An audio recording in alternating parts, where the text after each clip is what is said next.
Hello, my dear student. I am your teacher from your Sumit Singh Convent School. How are you, student? I hope all of you student will be fine and completing your work daily.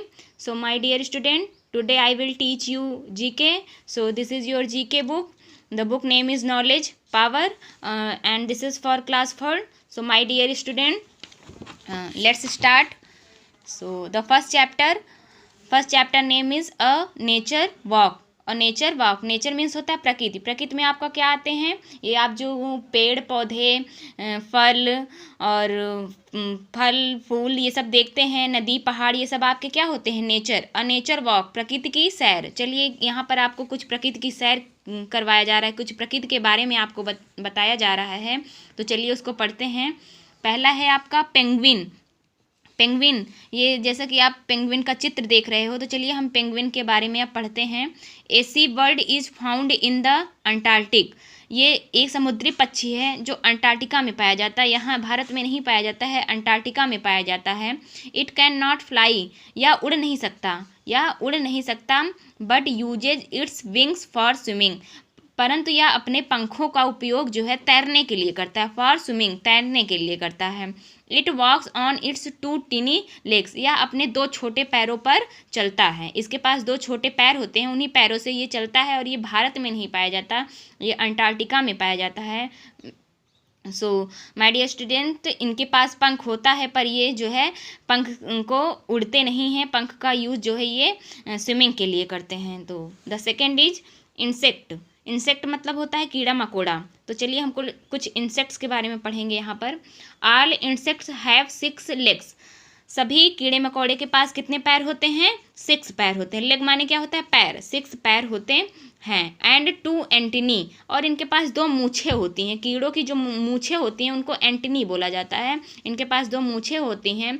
To sense the world around them, ये संसार को समझने के लिए इनके पास जो है संसार में चारों ओर इनके तरफ क्या हो रहा है, तो उनको समझने के लिए इनके पास 2 मूछें दी हुई हैं भगवान ने, और 6 पैर दिए होते हैं जिससे ये पैर से चलते हैं, और 2 आगे की तरफ मूछें निकली होती हैं जिससे ये किसी भी चीज़ को समझते हैं कि उनके आसपास क्या हो रहा है। So my dear student, the next is tree. Tree मतलब पेड़। पेड़ के बारे में आपको यहाँ बताया जा रहा है। ट्री भी हमारा एक नेचर है, एक नेचर के रूप में आता है। तो my dear student, the tree trunk grows a new layer of wood each year.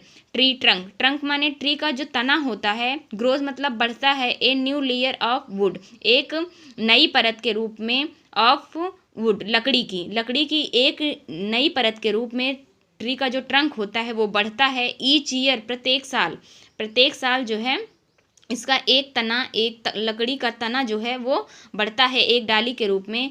We come to know the age of a tree by cutting through its trunk. हम किसी पेड़ की एज का पता कैसे लगा सकते हैं, ट्री बाई कटिंग, ट्री को काट करके, थ्रू इट्स ट्रंक, इसके तने के द्वारा, and counting the ring inside it, और इसके रिंग को जो अंदर की तरफ इसमें रिंग होती हैं उसको गिन कर, काउंट करके हम इसकी एज का पता लगा सकते हैं। हम पेड़ के एज के बारे में जान सकते हैं कि वह पेड़ कितने साल का है।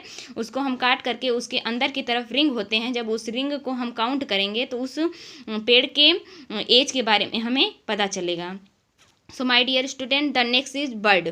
इसमें बर्ड के बारे में बताया जा रहा है। बर्ड भी हमारा एक प्रकृति के अंडर ही आता है, प्रकृति के अंदर ही आता है।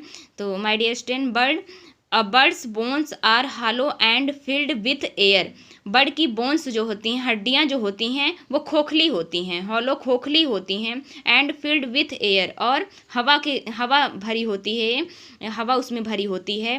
These hollow bones make them light at strong. यही हड्डियां जो है इनको अभी तक स्ट्रांग बनाती हैं, मजबूत बनाती हैं, जिसके सहारे ये उड़ती हैं, बहुत ऊंची उड़ान भरती हैं आसमान पर। दस, इस प्रकार बर्ड्स फ्लाई ग्रेसफुली। बर्ड्स जो है उड़ती हैं बहुत ही सुंदर तरीके से।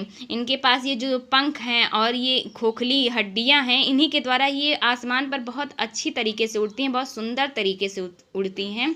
मेनी हाई इन स्काई, बहुत ही ऊंचा, आसमान में बहुत ही ऊंचा उड़ती हैं। इन्हीं पंख और हड्डियों और खोखली हड्डी और हवा के द्वारा, इनके पास कुछ नहीं होता, इनके शरीर में एक खोखली हड्डी होती है और हवा भरी होती है, जिसके कारण ये बहुत ही सुंदर तरीके से आसमान पर उड़ती हैं। तो माय डियर स्टूडेंट, आज के लिए इतना ही। आप लोग इसको पढ़िए और जो है कोई भी आपको दिक्कत हो रही है तो आप लिख कर भेज सकते हैं। आपको जो भी वर्ड्स, हार्ड वर्ड्स नहीं पढ़ पा रहे हैं, आप नहीं समझ में आ रहा है, तो आप उसको लिख कर भेज दीजिए, आपको उत्तर ज़रूर दे दिया जाएगा। तब तक के लिए आप इसको पढ़ते रहिए। फिर मैं आऊँगी आपके नेक्स्ट चैप्टर के साथ। My dear student, see you soon.